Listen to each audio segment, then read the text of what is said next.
Joint investigation team نے official secrets act میں نئی ترمیم کے ذریعے تفویض کیے گئے اختیار کے تحت تحقیقات مکمل کر لی ہیں اور اس کا فیصلہ ہے کہ عمران خان اور شاہ محمود قریشی نے قانون کی خلاف ورزی کی ہے اور دونوں کے خلاف مقدمہ چلنا چاہیے۔ دونوں کے خلاف متعدد الزامات ہیں، مگر بنیادی الزام یہ ہے کہ عمران خان نے بیرون ملک تعینات پاکستان کے سفیر کی جانب سے بھیجے گئے خفیہ سائفر کے حساس نوعیت کے مندرجات کو منظر عام پر لانے کا جرم کیا۔ بنیادی الزام یہ نہیں ہے کہ سائفر کی گمشدگی سے سفارتی پیغامات کے منظر عام پر آنے سے ان کی خفیہ زبان عام ہونے کا امکان پیدا ہوا۔ اگر یہ الزام مرکزی ہوتا تو کم از کم اس پر سزا ہونا چاہیے تھی، کیونکہ یہی نقطہ اس قانون کی تخلیق کا بنیادی سبب تھا۔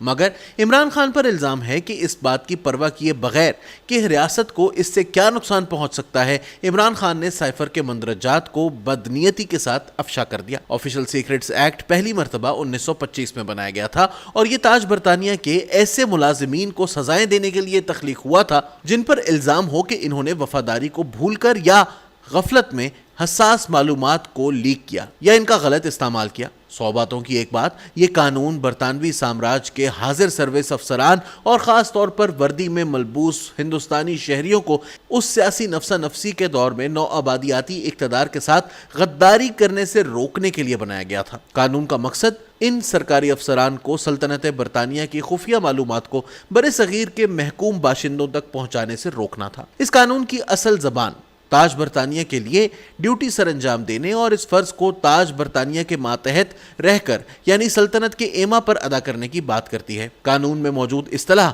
ہز میجسٹی کو پاکستان بننے کے بعد لفظ حکومت سے بدل دیا گیا، مگر اب بھی اس جملے میں حکومت کے بعد کے ایما پر کے الفاظ بدستور برقرار ہیں۔ یہاں اس بات کا واضح اشارہ ملتا ہے کہ یہ قانون کن لوگوں سے معاملہ کرنے کے لیے بنایا گیا تھا۔ ریاست کے ایسے ملازمین جو ریاست کے سربراہ کے ایما پر ذمہ داریاں سر انجام دے رہے ہیں۔ وردی اور دستاویزات کے غیر مجاز استعمال سے متعلق سیکشن میں مذکورہ ایکٹ اور بھی واضح انداز میں بتاتا ہے کہ اس کا اطلاق کن کن لوگوں پر ہوتا ہے۔ اصل زبان میں لکھا تھا ہز میجسٹی کے ماتحت عہدہ رکھنے والا شخص۔ 1956 سے اسے تبدیل کر کے حکومت کے ماتحت عہدہ رکھنے والا شخص کر دیا گیا۔ ایکٹ ایسے تمام لوگوں پر لاگو ہوتا ہے جو حکومت کے ماتحت یا اس کے ایما پر کام کرتے ہیں۔ پورا ایکٹ واضح طور پر اس انداز میں تیار کیا گیا ہے کہ اس کے ذریعے حکومت میں موجود حساس مقامات سے متعلق جاسوسی کو روکنے اور اس پر سزا دینے کو یقینی بنایا جائے۔ اس کا زیادہ تر حصہ اس انداز میں تحریر کیا گیا ہے کہ مجرمانہ ذہنیت جہاں بھی پائی جائے اسے سزا دی جائے۔ جان بوجھ کر معلومات افشا کرنا اس ایکٹ کے تحت مرکزی جرم قرار دیا گیا ہے اور سیکشن 3 میں اسی کا تذکرہ کیا گیا ہے۔ اس سے نسبتاً چھوٹے جرائم وہ ہیں جن میں معلومات غفلت کے نتیجے میں لیک ہوئیں۔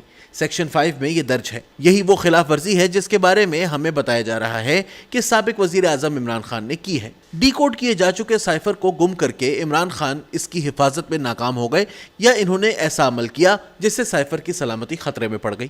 مگر سائفر میں سیکرٹ آفیشل کوڈ یا پاسورڈ یا ایسی معلومات ہونی چاہیے جو حساس معاملے سے متعلق ہوں یا کسی حساس معاملے میں استعمال کی جا سکتی ہوں۔ عمران خان کے پاس جو سائفر تھا اس کے مندرجات پہلے ہی ڈی کوڈ ہو چکے تھے۔ ایکٹ کا اس سیکشن کا باقی حصہ اس چین آف کمانڈ کو واضح کرتا ہے جس کے تحت فرائض انجام پائیں گے۔ عمران خان کی صورتحال سے متعلق 2023 کی ایک اور مخصوص ترمیم یہاں ظاہر ہوتی ہے۔ یہ ترمیم آگے دی جانے والی عبارت میں خط کشید کی گئی ہے۔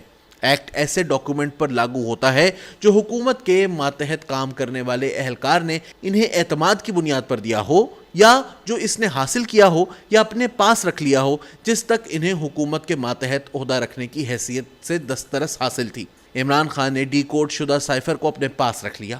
اگست 2023 میں پی ڈی ایم حکومت کی جانب سے ہونے والی دھڑا دھڑ قانون سازی کے دوران اس ایکٹ میں ہونے والی ترمیم اسی معاملے سے متعلق ہے۔ مگر دیکھنے کی بات یہ ہے کہ کیا اس سائفر میں کوئی آفیشل سیکرٹ کوڈ بھی موجود تھا جس کے باعث عمران خان پر اس سیکشن کا اطلاق ہوتا ہو؟ کیا اس میں ایسے حساس مقام کے بارے میں معلومات شامل تھیں جو عام طور پر خفیہ رکھا جاتا ہے؟ تنقیدی لحاظ سے عمران خان حکومت کے ماتحت عہدے پر براجمان تھے، اسی بنیاد پر ان پر ایکٹ کا اطلاق ہوتا ہے۔ ایکٹ کے سیکشن 8 کے تحت خلاف ورزی سے متعلق معلومات دینے کی ذمہ داری ادا کرنے کے ضمن میں پاکستان کی منظم قوتوں جیسا کہ پولیس اور فوج کا واضح طور پر تذکرہ کیا گیا ہے اور اس سیکشن میں تفتیش میں معاونت نہ کرنے پر سزائیں بھی مقرر کی گئی ہیں۔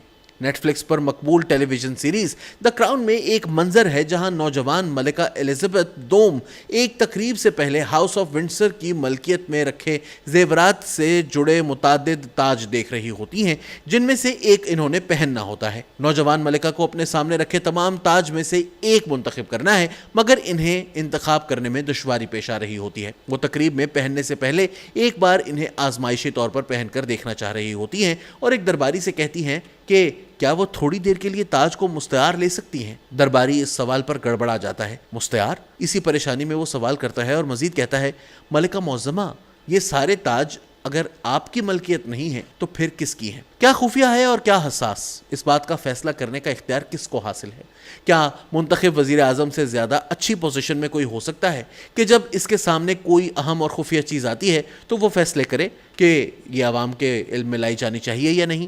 ایک وزیر اعظم کو ایسی پابندیوں میں کیسے جکڑا جا سکتا ہے جو یقینی بناتی ہیں کہ وزیر اعظم کے ماتحت افسران پہلے وزیر اعظم کے ساتھ اور پھر ریاست کے ساتھ غداری نہ کریں؟ اگر اصل الزام یہ ہے کہ عمران خان نے حساس معلومات کو سیاسی فائدے کے لیے استعمال کیا تو اس کا فیصلہ عوام اپنے ووٹوں کے ذریعے سے کر لیں گے۔